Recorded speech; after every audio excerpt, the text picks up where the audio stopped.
I knew something was wrong the moment I walked into the data center and heard pop music playing instead of the soft hum of virtualization stacks. That was clue number 1.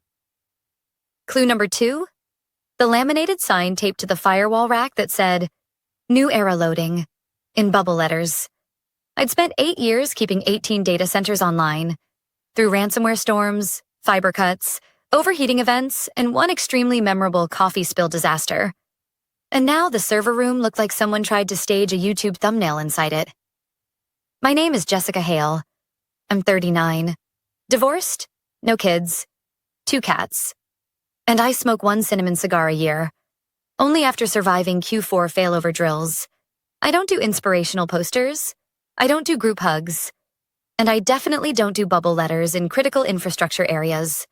For nearly a decade, I've been the quiet shadow behind Orion Tech, the one keeping the heartbeat steady while other people posed for magazine covers and keynote speeches.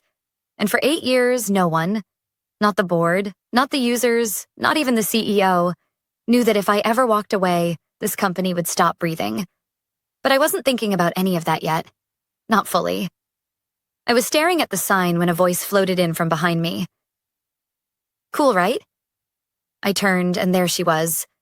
Harper Kingston, 25, influencer, lifestyle podcaster, and the newly hired Systems Innovation Director, despite having no professional background beyond editing videos and posting aesthetically beige workspaces on Instagram. She smiled like we were girlfriends. "James thought it would make the room feel less stressful," she said. "Right. James. James Beaumont, the owner's son. My new boss. And the walking embodiment of the phrase, fail upwards.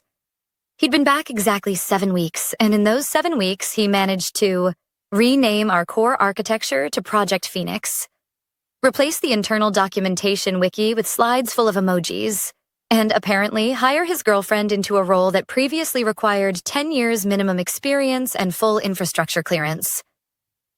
I stared at her, waiting for the punchline. There wasn't one.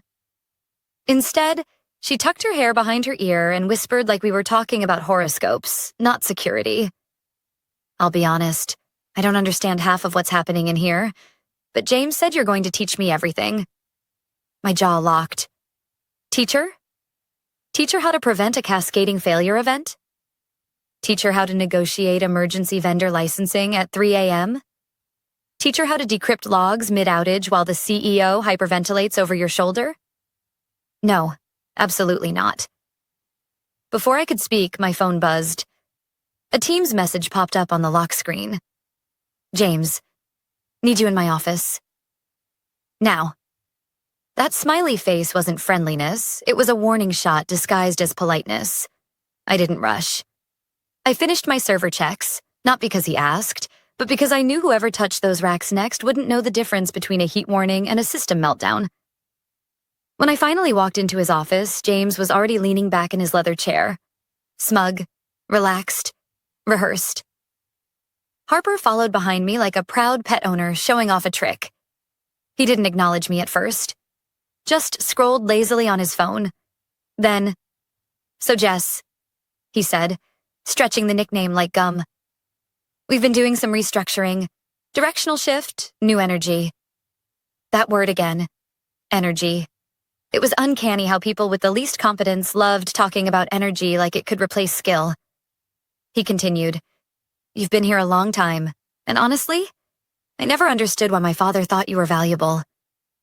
There it was. The first cut. "You're outdated," he added. "Rigid, non-collaborative, and starting today, we're replacing you."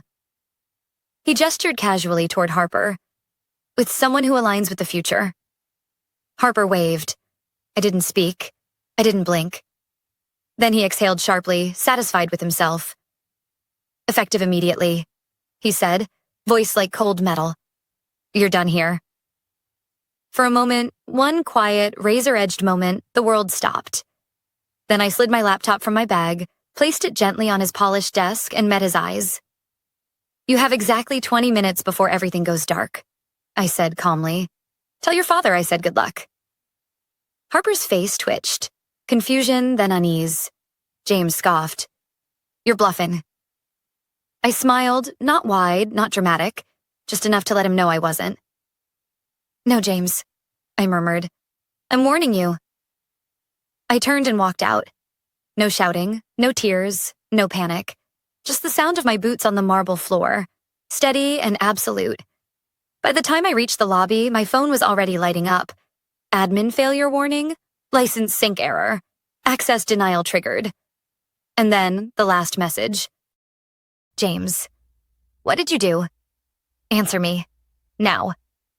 I didn't respond. Because I didn't do anything. I simply stopped holding everything together. Something they never imagined I would do.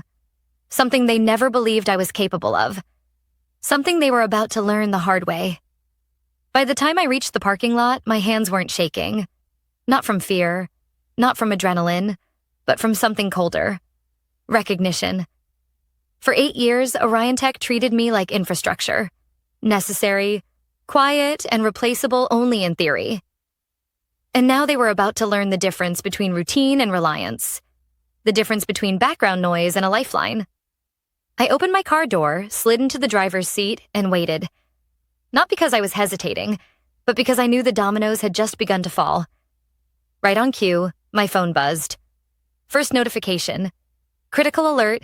Primary authentication token mismatch. Then, admin override attempt detected. And finally, unauthorized credential escalation. Blocked. I exhaled slowly. That was them trying to regain control. Trying and failing. Initially, the system didn't collapse. That's not how it works. It doesn't go dark instantly. It flickers first. It questions itself. It looks for the person who built the bones, the documented pathways, the emergency overrides. And when it doesn't find them, it begins shutting doors, one by one. I put the car in drive, but before moving an inch, a call flashed across my screen. Unknown number. I didn't need caller ID. I answered. Jessica, a voice said, controlled but tense. It was Marcus, head of compliance. One of the few people who understood that IT wasn't magic. It was craftsmanship. Tell me they didn't actually fire you, he said. Silence stretched between us. You're kidding, he muttered. Jesus, okay. Listen, half the dashboard just logged out. Finance can't access their Q1 ledgers. Operations lost redundancy mapping, and... A muffled voice cut him off on his end. Then another. Background chaos. Urgent, rising, panicked. Marcus came back, voice lower now. What exactly did they break? I leaned back in the seat. They didn't break anything, I said quietly. They just removed the person who knew how to run it. He cursed under his breath, then, James is asking if there's a workaround. I almost laughed. No, I said. There's preparation, there's maintenance, there's respect for architecture, there's institutional knowledge. Workarounds don't replace those. Seconds passed before he responded. He thinks this will blow over in an hour, Marcus said. He's already talking about resetting the structure and starting fresh. Of course he was. People like James always believed everything could be rebuilt faster, cheaper, and easier, because they'd never built anything themselves. Tell him, I said, that a system is only as strong as the person who understands it. And right now, he fired the last person who does. I hung up before he could reply. Not because I was being dramatic, but because staying on the line meant becoming responsible again. And I wasn't. Not anymore. I pulled out of the parking lot and headed toward the city. 10 minutes later, another alert pinged. Failover license expired. Renewal required. That one would sting. Failovers were the backbone of the system. The seatbelt, the parachute, the safety net. They required manual renewal every 6 months because automation left too much room for error. I'd renewed every single one for 8 years. I knew, down to the day when each was set to lapse. Today, one did. Tomorrow, 3 more. By the end of next week, none of them would exist. Another notification buzzed. This time a text. Harper. Hey, sorry if today felt harsh, but we really need access. Can you send me your passcodes? I stared at the message, then locked my phone without replying. 2 minutes later, another message came, this time from James. Give us access or we'll pursue legal action. That was fast, but lawsuits can't reverse ignorance. I drove until I reached a quiet diner, a small brick place with fogged windows and the smell of burned coffee permanently soaked into the walls. I slid into a booth, ordered eggs I wasn't hungry for, and waited. Not for disaster, for acknowledgement, for understanding, because every collapse teaches a lesson. Some companies learn it too late. My phone buzzed again. This time, not a threat, not a request, but a plea. From the CTO. One sentence. Tell me you made a backup protocol. I typed slowly, deliberately. I did. 3 dots appeared immediately. He was waiting. I finished the message. But only one person knows how to activate it. A long pause. Then, you? I didn't answer. Because answers have weight and timing defines impact. I set the phone face down on the table and finally took a bite of cold eggs. The truth was simple. I hadn't sabotaged anything. I hadn't touched a single setting. I had simply removed the one element they took for granted. Me. And now the question wasn't whether Orion Tech would collapse. It was how long it would take before someone finally said the words James refused to speak. We need her back. By the time I finished breakfast, 3 hours had passed since James fired me. 3 hours. That was all it took for Orion Tech, an 18-data center multinational infrastructure provider, to go from industry competitive to quietly burning at the edges. The alerts were coming faster now, stacked like dominoes. Licensing mismatch, redundancy failure, vendor link invalid, authorization chain broken. None of them were catastrophic in isolation. Together, they were a countdown. My phone buzzed again, this time a call from legal. I let it ring, then ring again, and again. Finally, a voicemail notification popped up. I didn't listen to it, not yet. The words would be predictable. Urgent, demanding, vaguely threatening with a layer of false professionalism. Instead, I looked out the diner window. Morning traffic crawled by. A woman walked her dog. Somewhere a delivery truck honked. Life continued in its quiet, ordinary rhythm, unaware a corporation was unraveling because one woman stopped holding it together. I paid the bill, grabbed my bag, and stepped outside. The cold air hit my face, clean, sharp, grounding. My phone buzzed again. This time the name made me pause. Walter Beaumont, CEO, founder, James's father. He hadn't called me in years, not directly. Not since the Madrid outage in year 3, when he apologized for yelling at me after I restored a failing load cluster in under 2 hours. I let it ring twice before answering. Jessica, he said. Not warm, not cold. Controlled. Walter.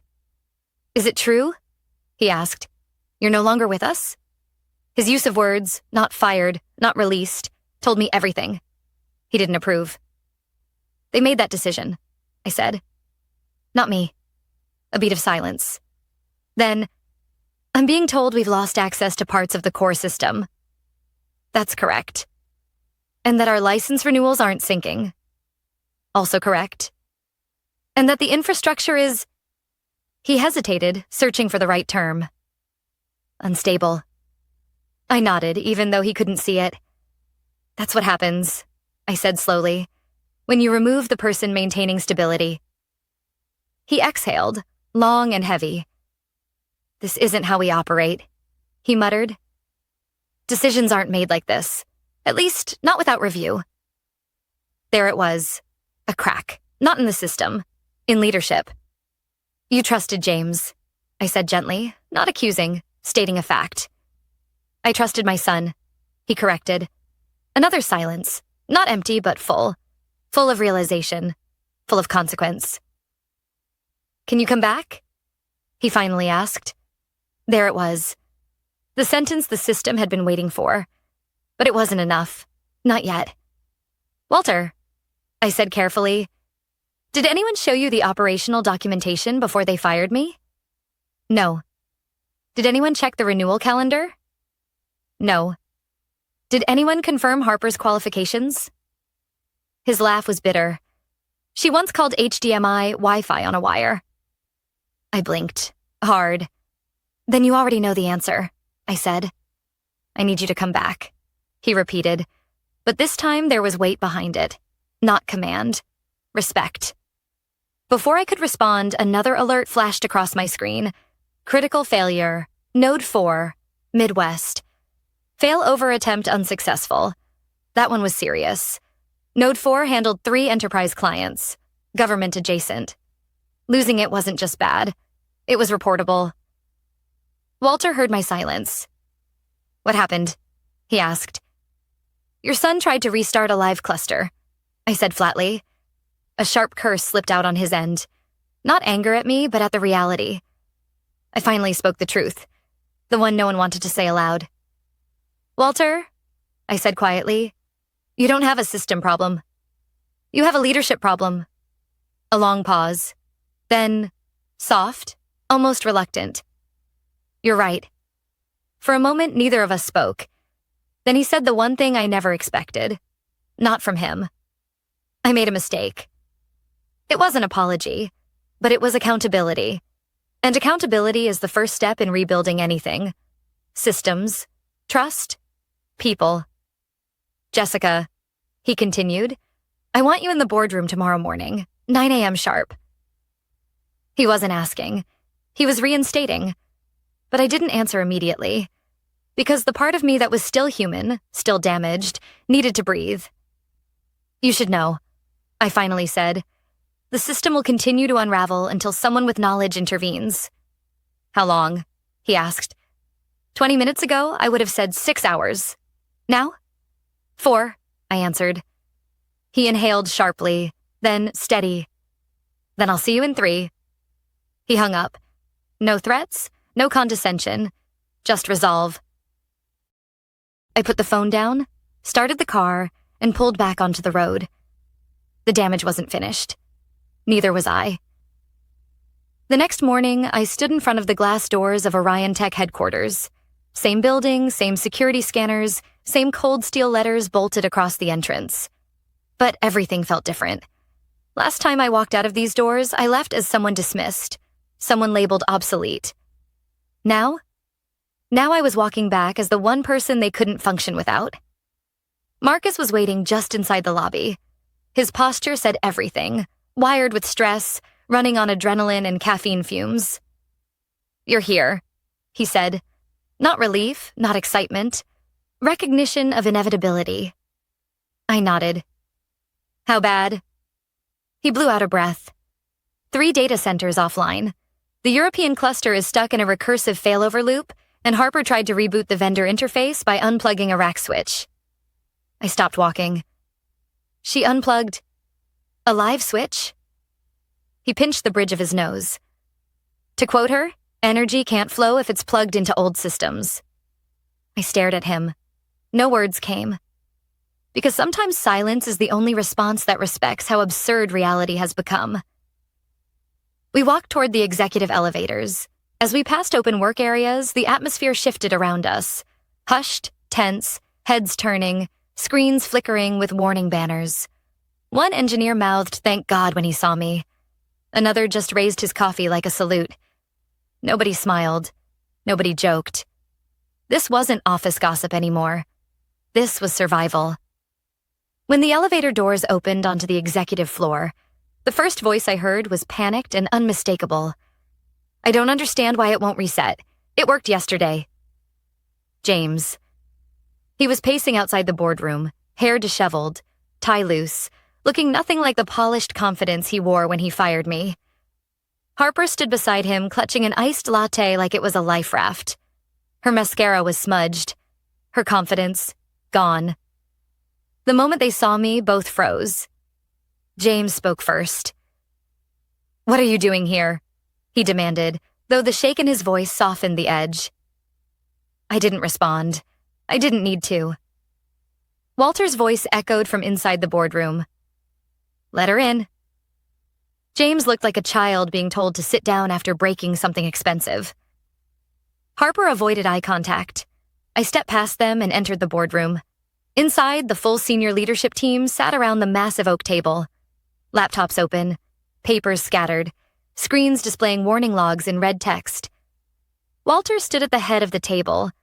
Not the calm, collected CEO I remembered, but a man who'd been awake all night confronting consequences. He gestured to the empty chair beside him. Jessica. No title, no pleasantries, just acknowledgement. I sat, not hurried, not hesitant, simply present. Walter cleared his throat. We've reviewed the situation, he said to the room, and it's clear the instability in our system is not a technical failure, but a leadership one. James shifted in his seat, but his father didn't look at him. We removed the person who understood the architecture. We dismissed experience, loyalty, and context in favor of aesthetics. His pause wasn't accidental. It was a blade. The room stayed silent. I opened my laptop and connected to the internal diagnostics hub, one of the few tools still operational. As the system logs loaded, the room watched in tense silence. Node by node, error messages filled the screen. Expired keys, orphaned processes, conflicting permissions, failed handoffs. Finally, I turned the laptop so the board could see. This, I said, voice steady, is what happens when institutional knowledge is treated like a line item instead of a foundation. Someone swallowed audibly. Walter leaned forward. Can it be fixed? Yes, I said, but not instantly, and not without undoing the damage. How long? The CFO asked. I scanned the latest logs, then answered truthfully. 72 hours minimum for full restoration, if everything cooperates. And if it doesn't? The CTO asked quietly. I met his eyes. Then you'll spend the next 6 months rebuilding from scratch while clients walk. Silence fell over the room, heavy, undeniable. Walter finally exhaled and straightened his posture. Then Jessica will lead the recovery. James jolted upright. No, Dad, she's doing this on purpose. She wants control. Walter turned, slow and sharp. Control, he said. Control is what keeps 18 data centers from collapsing because someone thought LinkedIn leadership quotes counted as expertise. James's face flushed red. Harper looked like she wished she could disappear into the carpet. Then Walter looked back at me, not as his employee, but as the person holding the company's fate. What do you need? He asked. My answer was simple. Authority, access, and no interference. Walter nodded once. Done. The board murmured agreement, but I wasn't finished. Not yet. One more thing, I said. All training and oversight stay with engineering, not marketing. No role titles go to anyone without qualification. And no one, no matter their last name, gets access without understanding the cost. Nobody argued this time, because the system had already punished arrogance more brutally than I ever could. Walter gave a final nod. Then let's begin, he said. And for the first time in days, the room didn't feel panicked. It felt ready. The next 3 days blurred into one long stretch of screens, cables, conference calls, and crisis logs. I slept on the office couch, lived off vending machine crackers and burnt coffee, and barely spoke unless I needed a password or confirmation. The system fought back. Not maliciously, but mechanically. 8 years of layered configurations don't simply snap back into alignment because the right person returns. Every expired key had consequences. Every rushed fix applied by someone who didn't understand the architecture left digital bruises. Still, piece by piece, connection by connection, it stabilized. On day 1, Asia Pacific came back online.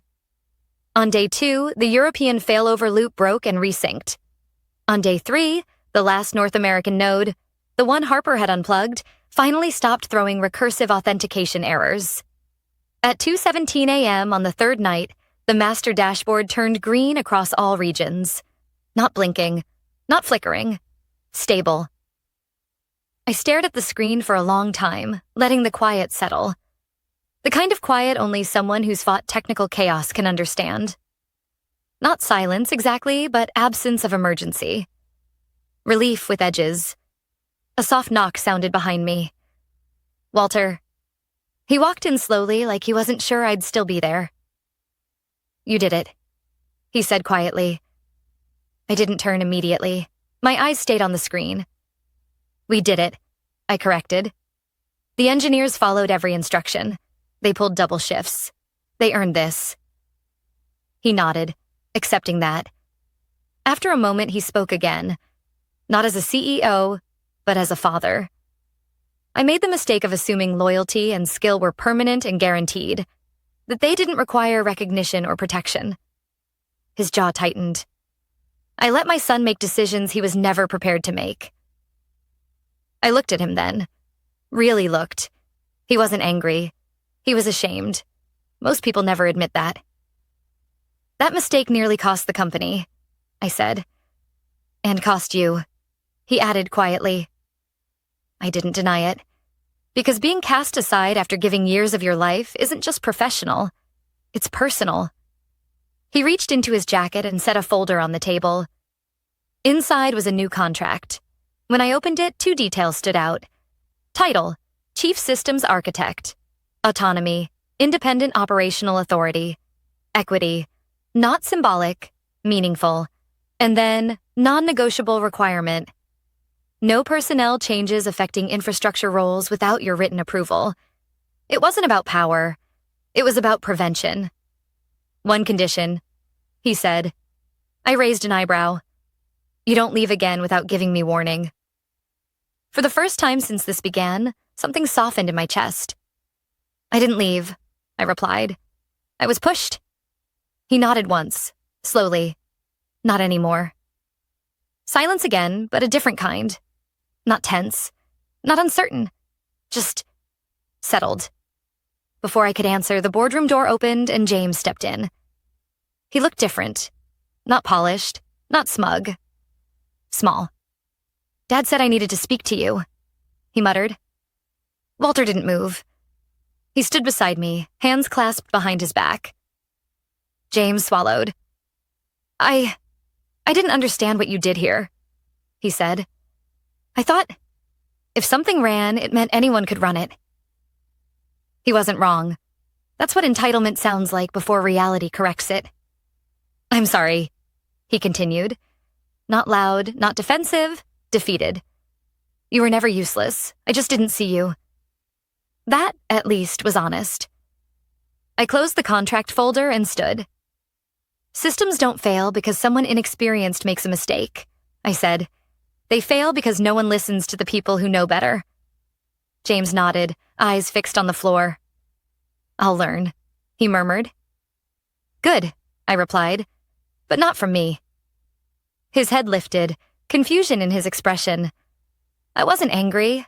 I wasn't cruel, just truthful. You need to learn what it means to respect the work before you get access to the work. No one spoke after that. There was nothing left to say. I signed the contract. Walter exhaled. A long, quiet relief. James left the room silently. And I closed the laptop, not because the job was done, but because the message was understood. As I walked out of the building, not escorted, not dismissed, Marcus nodded from his desk like a soldier acknowledging another. Outside, dawn was breaking, the sky soft, muted, patient. The world hadn't changed, but everything had. And as I got into my car, I finally allowed myself one thought, the kind that settles deep and sharp. Being needed isn't power. Being respected is. And after 8 years of keeping everything running in the shadows, for the first time, I wasn't invisible. I was indispensable. And this time, they knew it.